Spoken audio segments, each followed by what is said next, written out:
Oh, hello there. So, you're looking at this video and you're thinking, oh, is that a game shelf in the background of a board game video? You're right, it is, because there's not a lot of backdrops you can do this for. Don't have the green screen up today because it's a pain in the behind. But instead of, in the past, like we've been doing the Age of Rebellion videos, how to play, we're going to take a look at a review of another Fantasy Flight game, one of my favorite games of all time. You've probably seen about 16,000 reviews for this game already, but that's okay. I'm going to give you one more. And that game is Mansions of Madness. Second edition. Look at that, how I pull it off the shelf as if it's a library. Mansions of Madness Second Edition is upside down because my tokens are in here and arranged a certain way that they can fit on the shelf horizontally. However, that's not why you're here. You're here for a review. So let's look at Mansions of Madness Second Edition and take a look at what comes inside. So what comes in the box? So first you've got a great learn to play guide. It teaches you how to play the game itself. Inside of there, all kinds of good full color, all that. Yeah, I don't even have to say full color. It's Fantasy Flight. We know that. It tells you how to use the app as well. Rules reference guide, fantastic deal here. Fantasy Flight's been doing this a lot lately where they put in a rules reference guide. It teaches you how certain little things you can look up quickly, like damage. You just flip to the Ds. It's arranged by alphabetical order. It's great. That was Ashcan Pete, by the way, if you're a fan of the first edition. Also, you've got all kinds of tokens in here. No, the broken token container does not come with the game. That's something I did. First thing I've got over the side of these little bag tokens. These are how you make monsters unique, not how you make them unique. That's, well, whatever. That's how you do that. You put it on. If you have two of the same monster, you different tokens though. Explore tokens, site tokens. So if you have an area that, oh man, that thing broke. How annoying. Need to glue it. If you have an area that like say it's a street, but it's kind of fog of war type deal, you put one of these site tokens. The other ones go for kind of doors and explore tokens, they call that. Interact tokens are these blue ones, and then you've got the I don't quite remember what those are called, but they're pretty useful. That's more like you see a desk and it's got papers on it, and you put that kind of on where it tells you on the map. These are clue tokens. This is much different in this version than the old version. These are spent kind of like focus tokens in X-Wing. Different barricades and doors and things like that. Like the map actually needs you to block a door that's printed on the thing. You would use that. Just different things to kind of manipulate the tiles to make them more unique each time you play. This here would be like barricades and secret passageways and all that. Now, this is probably the newest cool thing here. These are people tokens. These are characters that you can encounter. They all have names based on the encounter you're in. You can encounter these people and interact with them as an action. So it's kind of like that Curse of Monkey Island type conversation tree. So if you pick the wrong conversation thing to say sometimes, you can have a totally different thing. Yes, I know. It's like playing a video game, blah, blah, blah. We know. These are more generic kind of character tokens, not a specific person, but a random character. These are the dice. Look at these dice. They're wonderful. Little 8-sided dice. You got clue tokens. You got successful eldritch signs because Lovecraft. Actually, August Derleth, if you're a fan. You got blank sides there, so it's very similar to X-Wing dice. These are fire and darkness tokens, much cleaner looking than the old versions. Darkness just means you can't use a clue token to reroll your dice. Fire spreads, does damage if you're standing there, all that kind of stuff. So that's the tokens. Let's look at some of these monsters. Yes, they are primed because I'm going to paint them. Same old bases. Never have been a big fan of these bases. Honestly, if they would just do some sort of hero click system, I think it'd be a little bit better. But you got your name, your character, the different values up here, the horror value, and all that kind of stuff. Not a health value, strangely. The health value is determined on the app. So you might fight a boss monster that has 10 health more than the original.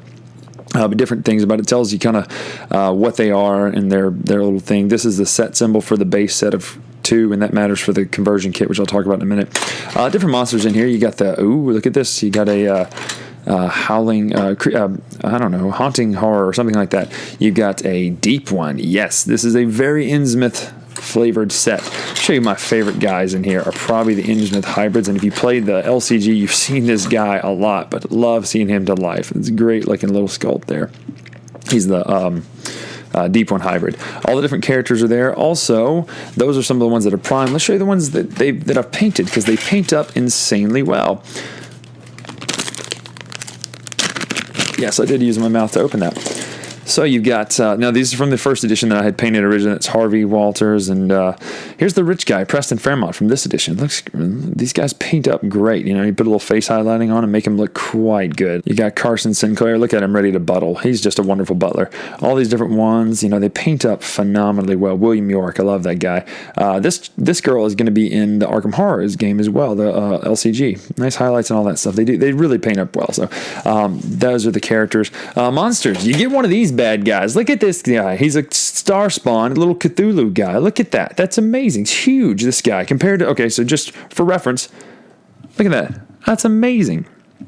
You get 2 of those guys in the set. I already painted those up because, yeah. These are the damage cards and the insanity cards. Pretty neat little concept, like I'll talk about in a minute.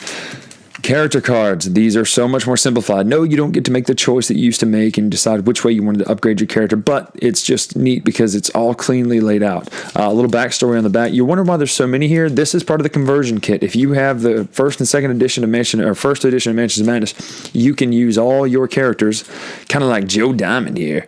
All your characters from the first edition and use them in this edition. So they give you all the characters in every single monster ever printed for Mansions of Madness. So here's the item cards and the unique item cards and the condition cards and all that kind of stuff. The interesting thing about this is the unique items can be multiple things because of the app. So for one mission, the thing was an old journal of the family, and you would click it to compile your evidence about the family. It's really neat stuff. Some of the tiles here, I think it comes with 20-something tiles, all different gorgeous art tiles, you know, different spaces, all that kind of stuff. And that's pretty much it. That's what comes in the box. You get a lot of these large tiles too. Very Innsmouth flavored, you know, if you're a fan of Shadows over Innsmouth, which I just finished reading this week, actually. It's a great story. Is very heavily influences this game, or this first set of scenarios. Now, if you have the second edition, if you have the first edition, you get the new scenarios that are coming out for free. If you don't, you can buy the new upgrades, Recurring Nightmares and Forgotten Dreams or something like that, which are great little things that include all the tile packs from the original games and all the monsters and all the characters. So if you get both of them, which is going to run you about another $80, which is kind of pricey, but if you get both of them, you'll have all the stuff for Mansions of Madness 2nd Edition. Will there be more expansions? I would definitely think so. Of course, I would have said that about Forbidden Stars until they broke up, but that's what's in the box. So my final thoughts on the game are basically this. It's incredible.